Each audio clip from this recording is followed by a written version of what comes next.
Ja vás chcem získať. Chcem získať túto krajinu preto, aby sa vyjadrila. A zvlášť prekreseno mám posolstvo, že my, priatelia, nestačí, že budeme dobrými občanmi tejto krajiny. My sa musíme jasne a zodpovedne vyjadrovať k tomu, čo sa deje v našej spoločnosti a musíme zaujať miesta zodpovednosti. To znamená, že už nemôžeme hovoriť, že politika je tam tých druhých a my sa za to budeme modliť. Priatelia, to musíme sa za to modliť, ale našou povinnosťou je politiku reálne ovplyvňovať. Ale to slovo politika môžeme vynechať. Hovoríme o správe vecí verejných. Verejné sú veci nás všetkých. To sú vaše školy, vaše peniaze, vaše dane, vaše domovy a vaše životné prostredie. To znamená to, ako tu budeme žiť, čo budeme mať v časopisoch, aké budeme mať veci v učebniciach v školách. To je naša spoločnosť. Moja kampaň, ktorú robím, je predovšetkým teraz o tom, aby som poukázal na to, že morálka v našej spoločnosti je veľmi dôležitá vec a preto sa snažím získať 100 000 podpisov, aby som znovu vrátil tento zákon, ktorý mi bol zamietnutý v Národnej rade, aby som predložil a ukázal v Národnej rade, že ľudia majú záujem a vadí im stav, ktorý je v spoločnosti chorý. Ja si myslím, že je to tak a preto som vyprodukoval rôzne veci. Mám úžasný tým ľudí, ktorí ma podporujú a urobili sme veci, ktoré vysvetľujú, o čo mi ide. Takže chcel by som vás poprosiť, ak súhlasíte s tým, čo vám budem aj dnes hovoriť, ale aj čo už doteraz možno ste videli o tejto kampane Nahota na predaj, tak tu je 17 argumentov, prečo si myslím, že je treba to zastaviť. Chcem vám povedať, že možno nie každý cestujete, ale precestoval som Európu a kúsok sveta za Európou, že to, čo u nás je na Slovensku, nie je nikde v krajinách sveta. Nie je to tak v niektorých, áno, ale drvivou väčšinou v civilizovanej Európe to takto nie je. Vôbec nie je možné sa hoci kde si listovať v časopise a pozerať si úplne hrubé, vulgárne zobrazenia, fotografie alebo tieto hlúpe farmy, kde furt nám niekto predstavuje všelijaké sexuálne úkony ako to najvyššie dobro, aké existuje. Nie je to pravda a tento divný prúd v našej krajine kladie na sex najväčší dôraz, aký existuje. Priatelia, kvôli tomu tu mám stánok, je tam oproti poradenskému stanu. Je to vedľa garáže, ktorý sa tak volá, a tam je možné podpísať petíciu, ak súhlasíte s tým, čo chcem šíriť. A za druhé, mám tu pripravený tzv. Kampaňový balíček. Je to obálka, kde sú takéto petície a ak ste schopní zobrať petičné hárky do svojich spoločenstiev, do zamestnania alebo do školy, kamkoľvek, kde vy sa nachádzate a nájdete tam ľudí, ktorí sú ochotní sa k tomu vyjadriť. Viete, to nie sú len kresťania, ktorým toto vadí a ktorým záleží na zmene zákona. To sú proste ľudia zdravého, normálneho, ľudského, slovenského uvažovania, pretože mnohí chápu, že toto nie je správne. Priatelia, záleží mi na tomto, ja vás vyzývam, poďte so mnou bojovať za správnu vec. Ja som o mojej správnosti presvedčený a vidím, že tisíce ľudí, doteraz mám podpis asi 25 000 ľudí, že naozaj im záleží na zmene. A môjim cieľom je teda obmedziť distribúciu erotickej tlače. Jednoducho to nie je v iných krajinách a nemá byť ani u nás, že v každom stánku PNS alebo v obchodných domoch nájdeme časopisy, z ktorých na nás zízajú holí ľudia, alebo máme zobrazovanú hrubú erotiku.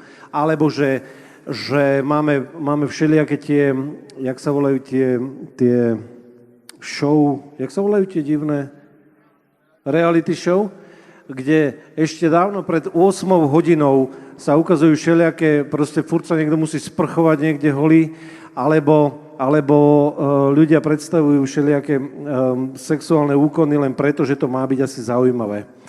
Priatelia, mne záleží na Slovensku a ja chcem získať vás k tomu, aby Slovensko sa mohlo zmeniť. A ja vás pozývam, poďme spolu bojovať za túto vec. Vonku pred týmto stánkom po skončení je stánok predajní, kde...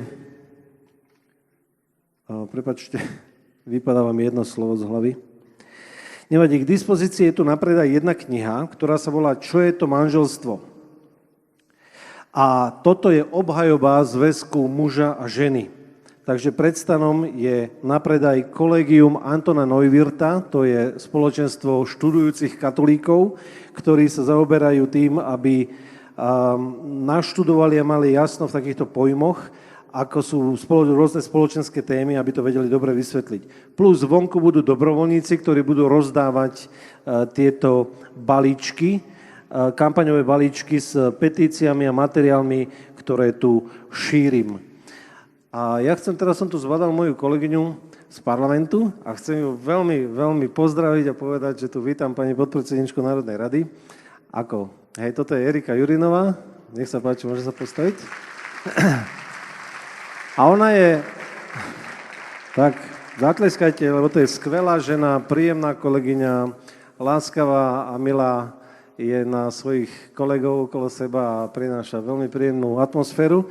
A aj ona je signatárkou tejto petície a spolu so mnou ju spúšťala aj s mojim kolegom, našim kolegom Richardom Vašečkom, zrejme ho viacerí poznáte, aj to je skvelý chalanisko. Takže spolu sme ju spustili a záleží nám na tom, aby sa šírila. Dobre, toľko úvod. Mám pre vás vonku pripravené aj predajný stánok s rôznou literatúrou, ktorú prekladám. Ja som aj prekladateľ. Preložil som mnoho kníh a niektoré sa týkajú aj otázok, akou je práve otázky spoločenské. Jedna kniha sa volá Tolerancia, nová tolerancia. A chcem vám povedať, že je to kniha pre ľudí, ktorí sa chcete oboznámiť s prúdmi, ktoré sa na nás valia, predovšetkým zo západu a dnes už aj z bruselskej politiky, z politiky Európskeho spoločenstva, tak sú tam popísané veci, čo nás čakajú, čo sa už vo svete deje a aké zlé následky to má a ako sa voči tomu brániť. Takže napríklad toto je kniha Nová tolerancia, ktorej vydavateľom je Creative Press a tiež známy človek medzi nami Šaňo Erdeli. Ale tam na stolíku mám viacero kníh, ktoré sme v poslednej dobe vydali, ktoré som mohol prekladať a niekoľko prednášok, ktoré tam mám na CD, ak vás to zaujíma, ešte ako pôvodne kresťanský evangelizátor mám nahraté rôzne prednášky na témy, ako rozumieť Božiemu duchu a rôznym Božím princípom, ktoré skvalitnia náš život. Viete, toľko úvod, dúfam, že som nič nezabudol. A chcem sa vás opýtať, čo si myslíte? Ako to je s tým, čo som teraz rozprával, s neustalou sexualizáciou, so stále hrubšou náhotou medzi nami a s otázkami, že sexualita nie je len hetero, že homosexualita je normálna, alebo bisexualita, alebo že máme viac pohlaví než len dve. Ozaj viete o tom? Že už existujete nielen muži a ženy, ale už existuje 7 pohlaví? Chcem tento stojan. Už vo svete, v Európe dokonca už je registrovaných 7 pohlaví, už existujú úradné dokumenty, kde je vymenovaných 7 kolóniek a tam si môžete zaškrtnúť, čo ste, priatelia. Už nie ste len muž alebo žena, rátajte so mnou, ste muž, žena, bisexuál. Bisexuál znamená, že sa pohlavne stýkate s obidvoma pohľaviami. Ste homosexuál, to znamená, že ste muž, ktorý je zameraný pohlavne na mužov. Ste žena lesba, ktorá je zameraná ako žena na druhé ženy sexuálne. Ste transsexuál, to znamená, že sa prezliekate ako muž za ženu alebo žena za muža a tak žijete. Ste stále prezlečení za človeka opačného pohlavia.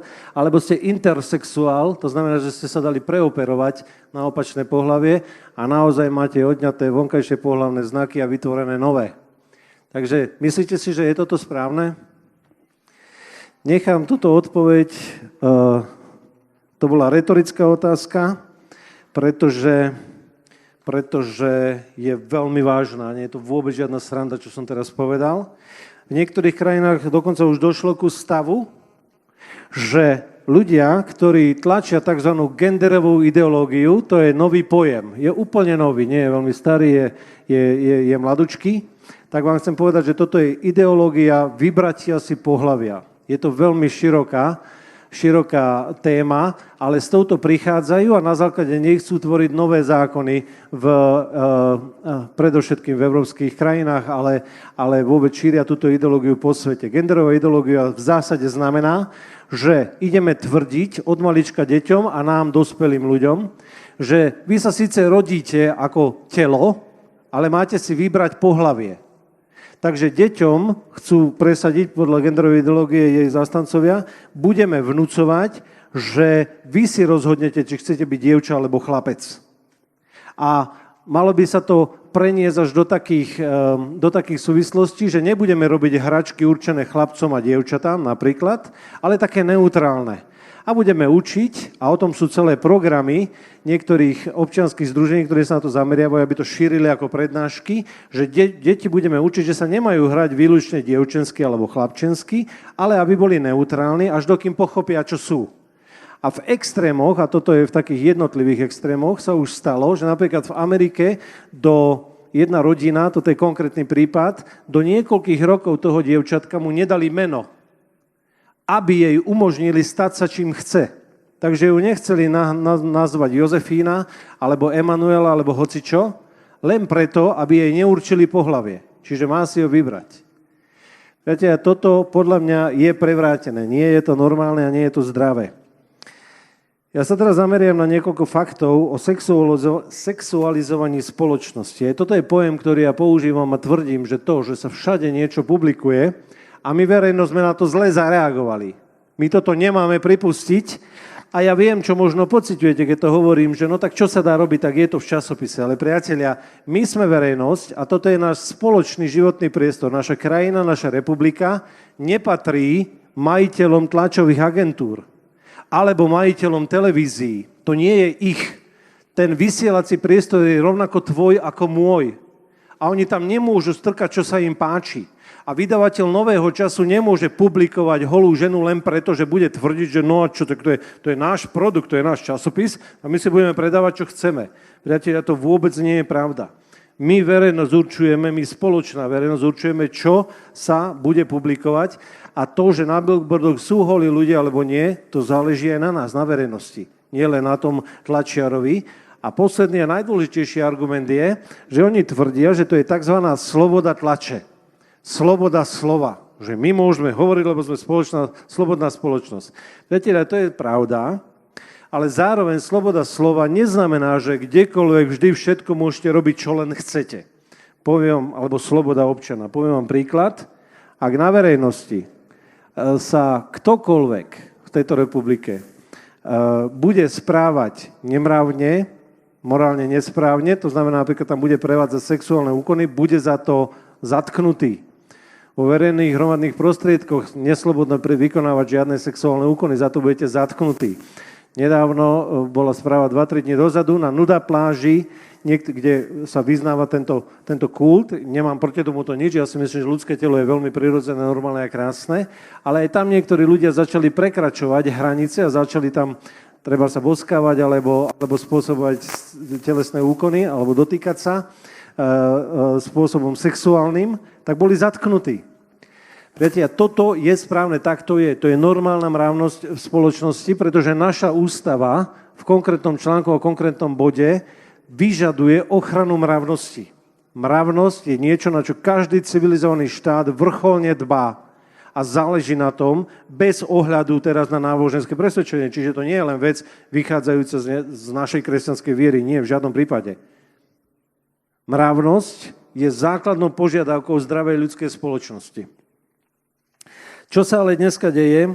A deje sa veľmi čudná vec. Šíri sa zámerne divným spôsobom, tým, ktorým teraz popisujem, sexualizácia, zobrazovanie, odhaľovanie ľudskej nahoty. Preto, aby sa stratili hranice. Preto, aby sa stratila určitá zvláštna, zdravá, prirodzená, dobrá cudnosť. Ja sa naozaj želám, aby naša spoločnosť bola cudnejšia, než je. Ale dobrým spôsobom, nie negatívnym. Dobrým, zdravým spôsobom. To, čo v skutočnosti kresťania prinášajú, je, že my hovoríme áno ľudskému telu. Ľudské telo je dobré, je pekné a je dobre stvorené. Cirkev nehovorí zlé veci o láske ani proti láske. My hovoríme áno láske, láska je dôležitá, láska je to, čo my chceme šíriť. A viera hovorí áno životu. Život je to, čo my šírime. A zároveň na základe tohto hovoríme, že jediným legitímnym miestom sexuality, jeho prejavenia, je manželstvo a že manželstvo je nerozlučné spojenie muža a ženy. Nerozlučné spojenie muža a ženy. Toto je manželstvo. A do manželstva patria deti. Toto sa môže zdať ťažké v dnešnej spoločnosti, ktorá hovorí, užívaj si sex, ako sa ti páči. Priatelia, toto nie je správne. A teraz mám pre vás trošku presnejšiu otázku ešte raz. Čo myslíte, toto je dobré? Teraz, čo som sa opýtal, užívaj si sex, koľko sa ti páči, akokoľvek sa ti páči, kdekoľvek sa ti páči. Máme pre vás 3 otázky. Je to dobré, je to zlé, alebo je to neutrálne? Zlé? OK. Niektorí, túto istú otázku položil môj kolega, s ktorým sa venujeme mladým ľuďom, o ktorých rodičia nemajú veľký záujem. On sa ich to opýtal na jednom seminári, oni povedali, že to je neutrálne. Je tam ešte malé povedomie o tom, že veci môžu byť aj zlé, aj dobré, ale oni povedali, že to je neutrálne. Ja vám chcem povedať, že je to zlé a poviem, prečo to je zlé a preto chcem, aby sme v tomto mali porozumenie. Nie je ťažké, aby sme žili sexuálne zdržanlivo. Je to normálne. A každý zdravý človek vie žiť sexuálne zdržanlivo. Kým som sa stal kresťanom, kým som nebol kresťanom, žil som bez porozumenia niečoho, že zdržanlivosť nie je potrebná. Nežil som tak, ale nemal som nejaký divoký takýto život, len mal som svoje dievča a prijímal som aj sexuálnu stránku. Ale keď som sa stal kresťanom a mňa sa Boh dotkol bez hlásania ľudí, ja som prijal vieru a stretol Boha bez toho, aby pri mne stal človek a rozhodne som sa rozhodol byť kresťanom a neskôr nasledovali roky toho, aby som zistil, čo to je, aby som porozumel a aby som vedel. A zistil som, že toto je tá najlepšia cesta, aká môže byť. Neskôr som študoval teológiu, aj iné náboženstvá a stále tvrdím, že toto je najlepšie zjavenie o Bohu. Sú aj iné zjavenia, ale toto, ktoré my máme a naša krajina má obrovský dar, ktorý nám kedysi priniesli naozaj tí starí vierozdvescovia Cyrila Metod, oni v také najširšej miere, tak nám doniesli obrovský dar. Ja tvrdím, že toto je naozaj najlepšia cesta, je to moja skúsenosť. Je to cesta lásky a zároveň toto je sociálny základ, ak rozumiete týmto slovám, ktorý umožnil kultúrny vývoj Európy. Tam, kde je sexualita zdravým a dobrým spôsobom podávaná národu, tam sa národ kultúrne dobre vyvíja. Preto kresťania sú na obrovskom pozore a zvonia na poplach, že to, čo sa teraz deje, je degradácia pochopenia ľudskej sexuality. Ja budem menovať tieto rôzne pojmy a treba sa zaoberať aj tým veľmi citlivou otázkou homosexuality. Čo sa tu ale deje v našej Európe? Dnes sa jasne hovorí, že odmietame ľudské telo, a to ideológiou genderovej politiky, pretože my hovoríme, že telo treba zmeniť, telo si treba vyberať, telu treba určovať, že má mať pohlavnosť, ako ono chce. My odmietame lásku, a to tým, že uvoľňujeme sexuálne normy.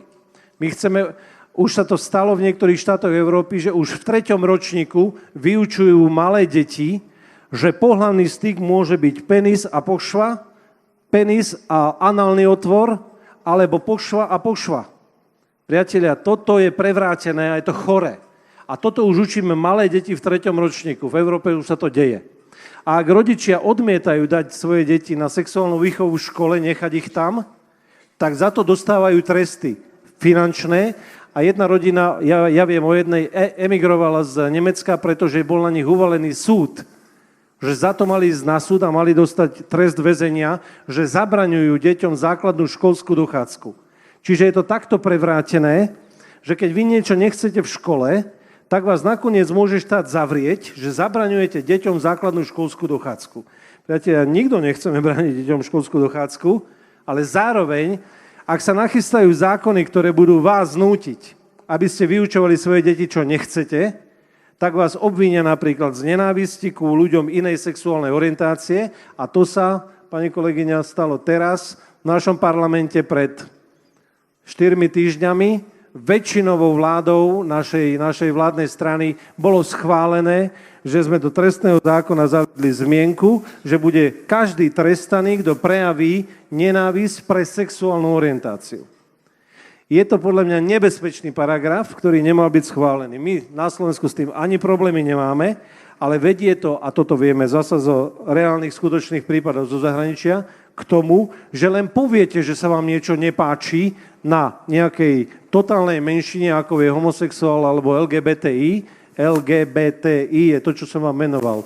Lesbian, gay, bisexuál, transsexuál, intersexuál. Ak sa vám niečo náhodou nepáči, tak budete obvinení, že ste nenávistní a môžete vyfasovať za to súd. Priateľe, že toto je nástroj diktatúry. Viete, lebo slobodná spoločnosť hlása názory a rešpektuje názory. Odmietame netoleranciu, odmietame nenávisť, odmietame urážanie druhých ľudí.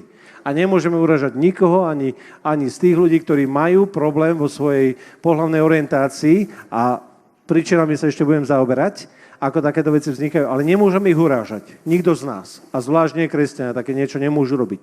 Že sa v histórii stalo veľa zlých vecí, to je možné. To sú niektoré fakty o tom pravdou. Ale to nie je vec, ktorú šírime a ktorú chceme. Takže všetkých ľudí si vážime, všetkých príslušníkov rôznych menšín si vážime, ale zároveň povedať, že mne sa nepáči homosexuálne konanie, alebo mne sa nepáči, aby moje deti boli takto vyučované, nie je nenávisť.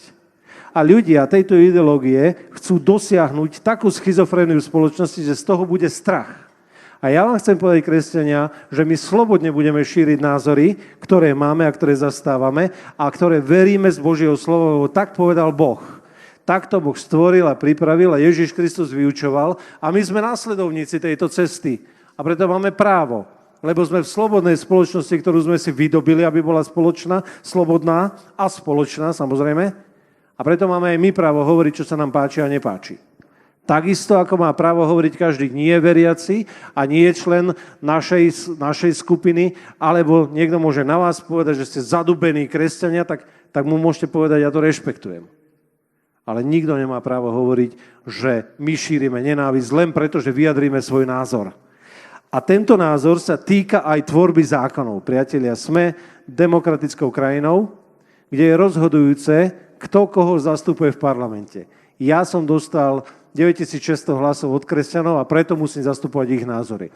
Moja kolegyňa má okolo 40 alebo 50 tisíc hlasov a ďalší majú mnohé tisíce hlasov ďalšie. A takto to je s každou stranou.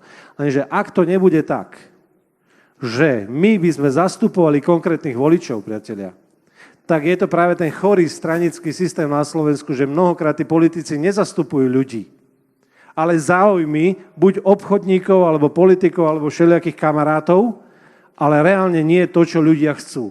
A preto sa snažím aj touto činnosťou. Viete, ja mám pripravené ďalšie kampane, toto je náhoda na predaj, ale ďalšou pravdepodobne bude neklamme a možno ďalšou bude nekradnime a ďalšou bude nekorumpujme a starajme sa o túto spoločnosť. Ja jednoducho chcem vybudiť v nás povedomie, že toto je tvoja vec. Ty sa o to musíš starať. Neexistuje, že sa o to starajú tam tí druhí politici a potom vládnu ako králi. Ani nevieme, čo robia a koľko peňazí ukradli. Lebo toto je fakt, čo som teraz tu povedal. Naozaj sa v tejto krajine kradnú peniaze a my, Slováci, toto je pracovitá krajina, my máme dobrý národný produkt. Ale furt tu na nič nemáme. Máme zanedbané zdravotníctvo, máme zanedbaný verejný sektor, lebo tie peniaze stále niekto kradne. Lebo tento národ nekontroluje tých, ktorí narábajú s peniazmi a pracujú s politikou. Sexualizácia spoločnosti. Povedal som, že odmietame telo tým, že šírime genderovú politiku, že odmietame lásku tým, že chceme zrušiť sexuálne normy a odmietame život tým, že zabíjame nenarodené deti v miliónoch a bránime počatiu a hovoríme, že to je bezpečný sex. Toto je bezpečná blbosť, priatelia, pretože žiaden bezpečný sex neexistuje. To je holá hlúposť. Jediné zdravé praktizovanie sexu, ktoré je bezpečné a bez pohlavných chorôb, je, že ste verní svojej manželke alebo svojmu manželovi. Viete, Boh povedal v Biblii, vyber si život, aby si ostal nažive ty aj tvoje potomstvo. Miluj Pána svojho Boha, počúvaj jeho hlas a pevne sa ho drž.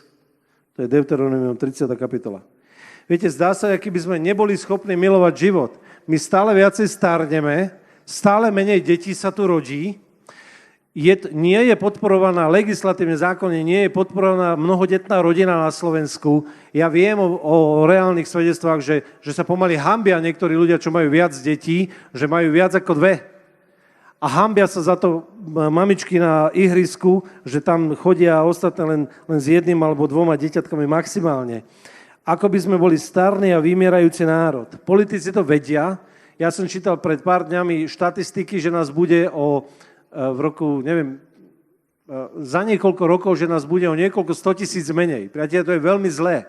Je to veľmi zlé pre slovenskú ekonomiku a veľmi zlé pre to, akým spôsobom túto krajinu udržíme v chode. Čiže my musíme zmeniť sociálnu politiku. Ale čo my tu šírime? Oddelili sme sexualitu od zdravého prejavu a plodnosti tým, že šírime antikoncepciu, potraty a homosexualizujeme spoločnosť.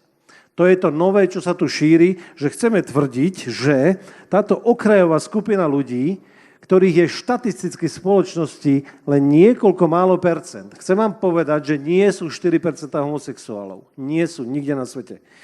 Údaj je z roku 1948. A ja vám oznamujem, možno to budete počuť prvýkrát, že to je fráza, že 4%. Nie je to pravda. Tento údaj zaviedol jeden vedec, ktorý pôvodne študoval vývoj včiel. To nevadí, to bol proste iný odbor, ktorému sa venoval a začal sa venovať tomuto. A robil ho v Las Vegas. A robil prieskum, aby zistil, koľko je v Las Vegas homosexuálov a oni sami sa mu hlásili do prieskumu. To znamená, že nedodržal ani základné požiadavky objektívneho prieskumu. A vyšlo mu, že sú tam 4%. Priatelia, v Las Vegas, kde sa sústredia zhýrali a bohatí ľudia, rôzne typy umelcov a ľudia, ktorí sa chcú len a len zabávať a majú strašne veľa peňazí, tam je dosť normálne, že tam budú 4%. Ale bežne v spoločnosti, posledný prieskum sa robil v roku 1992 a vyšlo v ňom, že sú 2% ľudí hlásiaci sa k homosexuálnemu, teda mužskému pohlavnému životu s rovnakým pohlavím a 0,8% žien, teda žien hlásiacich sa k lesbickému spôsobu života. To je veľmi málo, priateľe, lebo keby ich boli 4%, tak je na Slovensku z 5,5 milióna 220 000 ľudí tohto zamerania, ale nie je. Je to o mnoho menej. A LGBTI je ešte menšia skupina z homo skupiny, čiže tých je ešte o mnoho menej. Ako je možné, že títo ľudia chcú zaviesť zákony do celých krajín? Ako je to možné? Cieľom, alebo možné to je, že antikoncepcia, možné je to tak, že antikoncepcia, potraty a homosexualizácia je poháňaná pravdepodobne z veľkej miery organizáciami, ako je OSN a Európska únia s bruselskou vládou. Jednoducho, sexualizácia mládeže je tu. A preto som sa rozhodol, že toto je podstatná agenda, s ktorou chcem výjsť na Slovensko. Mnohí mi hovoria, že sa zaoberám blbosťami. Viete, to je tak s politikou. Ja nie som ekonóm a nebudem robiť ekonomické veci. To robia moji kolegovia. Ďalší kolegovia sa zaoberajú protikorupčnými zákonmi. Ďalší sa zaoberajú reformou verejnej správy. A my sme jeden klub. A ja s nimi na tom spolupracujem a dávam si to všetko vysvetliť a rozoberám ich zákony a starám sa o ne a oni rozumejú mojim a preto ich reprezentujem. Tak to aj má byť. My nemôžeme všetci robiť všetko a len to isté a len všetci riešiť nezamestnanosť. Ja robím veci, ktoré robím. Takže množstvo ľudí ma s týmto zhadzuje, médiá ma vysmievajú, nazývajú ma všelijakými úchylnými názvami, ale nevadí mi to. Ja dúfam, že normálna zdravá spoločnosť tu sedí v tejto krajine a že nás sú 100 000 a že rozumieme tomu, prečo toto robím. Priatelia, sexualizácia obyvateľstva aj s neustálým zobrazovaním nahoty vedie k tomu, aby sme zrušili sexuálne normy a to vedie k rozpadu rodiny. K čomu vedie rozpad rodiny? Veď nevieme dneska už ani nie je bežné, že sa ľudia vedia vziať, ešte horšie, nevedia začať spolu chodiť. A ja vás chcem povzbudiť, mladí ľudia, pozrite sa jeden na druhého, ste krásni, láskavo začnite spolu chodiť, zoberte sa a majte deti. To je to najlepšie, čo môžete urobiť. To je to najlepšie, čo môžete v živote urobiť. Naozaj. Ja keď som mal 15 rokov, tak sa brali 21-roční muži a 18-ročné dievčatá. Kým dosiahli vek 40 rokov, mali odrastené 20-ročné deti a pred sebou dobrých 30 rokov aktívneho života. Takíto zrelí ľudia v 40-ke voľní. Ja mám 43 a mám 11 a 12 ročných chlapcov a ešte musím veľa času investovať. Viete, kam by som ho teraz chcel investovať, keby moje deti už boli odrastené? Do parlamentu a starať sa o túto spoločnosť a lietať po celej krajine, pretože už nemusím každý deň sedieť pri svojej mladučkej žene a budovať naše manželstvo. Nie, my už sme ho vybudovali. Ale ešte nemám čas, lebo sa musím venovať mojim dvom úžasným chlapcom, ktorých milujem a žeriem a som z nich nadšený. Ale keby neboli posunuté tieto hranice pochopenia, dávno by som bol od nich voľný. Mám 43 a už dávno by žili svoj život. Nie je to tak. A dneska je strašné, že maximálne 28-ročný sa začne uvažovať nad ženbou alebo vydajom. Alebo tu stojí zástup poloskysnutých dám a hovoria, no kto si ma zoberie? No to je strašné, ak máme chlapov, babovky, ktoré sa nevedia postarať o život, priatelia. A ja vás prosím vás, modlite sa za toto, ale to znamená, že stiahnete Boha za nohu na zem, nech niečo urobí s tým. Lebo my potrebujeme túto spoločnosť, my tu máme toľko dobrých žien, ktorí ju vedia podržať. Ženy držia spoločnosť silne v rukách, lebo jej dávajú zdravý základ. Priatelia, to je pravda. To je pravda.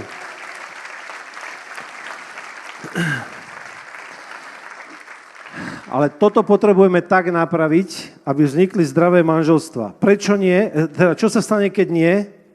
Ak nevznikajú dobré manželstvá a rozpadajú sa rodiny, vznikajú obrovské, štatisticky vysoké počty úzkosti, depresí a psychických porúch rôzneho druhu už medzi mladými ľuďmi.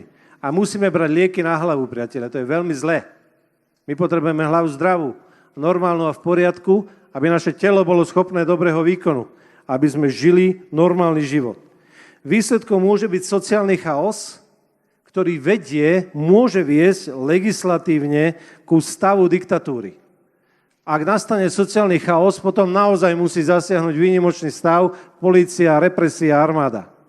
Ak nastane sociálny chaos v krajine, ale to je len to, čo sa môže stať.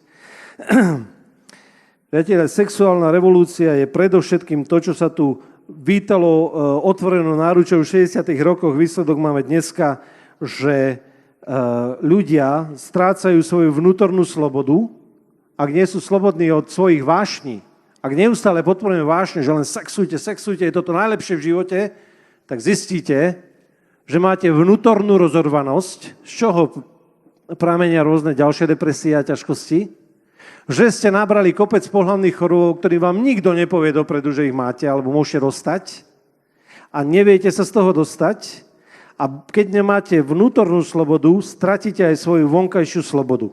Jeden nemecký filozof sa nad týmto zamýšľal a rozmýšľal nad uvoľnením tzv. Pút alebo oprát spoločnosti a povedal toto. Patriarchálna rodina je základnou štruktúrou reprodukcie. Patriarchálna znamená, kde si ctíme otca ako hlavu rodiny, matku, ktorá je v rodine rozhodujúca pre rodinné teplo a deti, ktoré poslúchajú rodičov. Takže patriarchálna rodina je základnou štruktúrou reprodukcie a zriadenia celého spoločenského poriadku na základe princípu autority. Viete, za ctením otca ako autority stojí ctenie Boha ako autority. Ak toto nepochopia rodiny zdravým spôsobom, tak nastane rozloženie rodiny. Takže čo je založené na princípe autority? Vzťah s Bohom, vzťah k cirkvi, vzťah k štátu, vzťah k rodičom, najmä k otcovi a učiteľovi. Sexualizácia je prostriedok, ako toto všetko uvoľniť. Priatelia, keď napádame autoritu, tak ju napádame práve tým, aby sme ukázali, aká je zlá. Všimate si, koľko veľa sa hovorí, že kňazi zneužili deti a takéto hrozné veci sa stali a takéto. Roztáča sa, že toho je veľa. Je toho veľa? Počuli ste také? Pohoršuje vás to? Mňa to pohoršuje. Ja som z katolíckej cirkvi, mňa to pohoršuje. Ale ja vám teraz poviem štatistiku. Počúvajte ma. Každý rok je v článkoch popísaných 15 000 reálne zdokumentovaných prípadov sexuálneho zneužívania detí a mladých ľudí v bežnej spoločnosti. Každý rok 15 000. Rozumiete mi dobre? Každý rok 15 000. To znamená, že skutočné čísla sú 10 až 15 krát vyššie, ale znamená to, že každé 5. dievča je sexuálne obťažované a každý 10. chlapec je obeťou sexuálneho obťažovania.